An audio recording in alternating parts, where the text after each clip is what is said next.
ពងទាប្រៃពងទាប្រៃពងទាប្រៃមកហើយពីយូរលង់ណាស់មកហើយ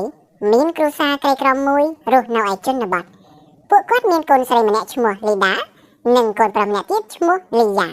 សម័យកាលនោះសាលារៀននៅឆ្ងាយណាស់លីដារៀនមិនបានច្រើនទេដែលនាងរវល់មើលថាប្អូននឹងជួយធ្វើស្រែឪពុកម្ដាយលុះលីយ៉ាធំឡើងឪពុកម្ដាយក៏បញ្ជូនកូនឲ្យទៅរៀននៅឯសាលាពេញមួយថ្ងៃហើយការរៀនសូត្រនៅសម័យនោះតម្រូវឲ្យសិស្សដែលមានផ្ទះនៅឆ្ងាយវិចបាយទៅហូបគ្រប់គ្នាឪពុកម្ដាយវុធីជាគ្រួសារអ្នកធូរធារនៅក្នុងភូមិនោះគេមានម្ហូបឆ្ងាញ់សម្រាប់វិចឲ្យកូនទៅសាលារៀនចំណែកលីយ៉ាវិញមានតែអំបិលបុកតែប៉ុណ្ណោះមុនពេលលីយ៉ាទៅសាលារៀនម្ដាយបានច្រកបាយចូលក្នុងស្នុកហើយខ្ចប់អំបិលបុកទុកឲ្យកូនពេលនោះលីយ៉ាបានរើសសម្បកពងទាប្រៃច្រកអំបិលចូលដើម្បីងាយស្រួលក្នុងការទុកដាក់នៅក្នុងថ្នាក់រៀនលីយ៉ាជាក្មេងក្រីក្រជាងគេហេតុនេះហើយក្មេងៗដទៃទៀតចេះតែស្អប់ខ្ពើមតែងតែនិយាយឌៀមដាមថាអញចេះថាអញចោះធ្វើឲ្យលីយ៉ាមិនហ៊ានចូលលេងនឹងគេឡើយហើយពេលចេញលេងម្ដងលីយ៉ាតែងតែយកសៀវភៅមកមើលមេរៀនម្ដងហើយម្ដងទៀតដើម្បីឲ្យចេះចាំដើម្បីបំបត្តិភាពអផ្សុកផងដែរលុះពេលថ្ងៃត្រង់លីយ៉ាមិនហ៊ានចូលហូបបាយជាមួយនឹងគេទេព្រោះពួកគេមានម្ហូបឆ្ងាញ់ដូច្នេះលីយ៉ាអង្គុយឆ្ងាយពីគេហូបបាយជាមួយអំបិលក្នុងសម្បកពងទាប្រៃ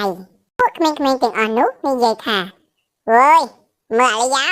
បានម្ហូបឆ្ងាញ់ស៊ីតែម្នាក់ឯងពេលសម្រាប់ពួកគេនាំគ្នាលេងលូតអន្ទាក់លាក់កន្សែងខ្លះលេងម៉ាត់លេងអ៊ូយ៉ាងសប្បាយរីករាយដោយឡែកលីយ៉ាអង្គុយអានសៀវភៅហើយលួចមើលគេម្ដងហើយម្ដងទៀតស្ទើរតែទ្រាំពុំបានលីយ៉ាអង្គុយយូរទៅក៏ងប់ហើយគេលក់នៅទីនោះតែម្ដងលុះដល់ពេលចូលរៀនសិស្សទាំងអស់ក៏បានចូលថ្នាក់ស្ងាត់អស់រលីងអ្នកគ្រូពិនិត្យមើលឃើញថាបាត់លីយ៉ា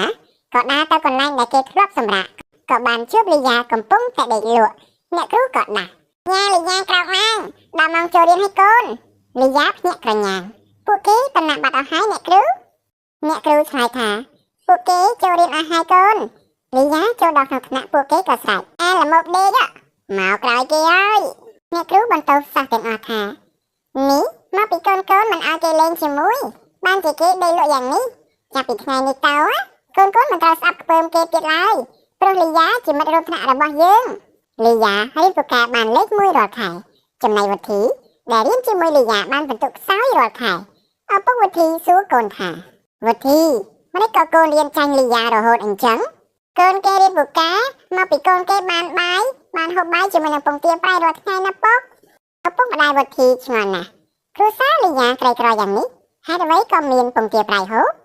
ស្អែកឡើងពេលសិស្សទាំងអស់ដល់ម៉ោងហូបបាយពួកគេក៏ចង់ខ្លាចជាសិស្សពូកែដែរក៏នាំគ្នាទៅដណ្ដើមពងទាប្រៃពីលីយ៉ាពេលនោះពងទាប្រៃក៏បែកខ្ចាយចេញអំបិលពេញដីវុធីក៏លាន់មាត់ថាធូអើយអំបិលទីតាអញស្មានតែពងទាប្រៃមែនទេតែពិតអំបិលសោះអ្នកគ្រូនិងសិស្សទាំងអស់ឃើញដូច្នេះក៏កាន់តែអាណិតលីយ៉ាគ្រប់គ្នាពួកគេក៏តែងតែចែកម្ហូបបន្តិចបន្តួចឲ្យលីយ៉ាហើយអូសដៃលីយ៉ាមកលេងជាមួយគ្នារាល់ថ្ងៃរឿងកុមារពងទាប្រៃគឺចង់ឲ្យពួកយើងទាំងអស់គ្នាយល់ថាទី1អ្នកក្រមិនប្រកាសថារៀនចាញ់អ្នកមានឡើយទោះបីជាយើងអត់មានអីហូបឆ្ងាញ់ដូចគេក៏ដោយក៏មិនមែនមានន័យថាយើងរៀនចាញ់អ្នកដែលមានអ្វីហូបឆ្ងាញ់នោះទេចំណុចទី2ទោះបីជាមិត្តរបស់យើងក្រឬមានយ៉ាងណាក៏ដោយក៏យើងមិនត្រូវមើលងាយពេលព្រាយគេដែរគឺយើងត្រូវតែរាប់អានពួកគេដូចគ្នាស្រឡាញ់រាប់អានដូចគ្នាអូខេអញ្ចឹងតើអ្នកទាំងអស់គ្នារៀនបានអ្វីខ្លះពីរឿងមួយនេះចូលផ្ដល់ជាគំនិតយោបល់នៅខាងក្រោមវីដេអូបាយបាយ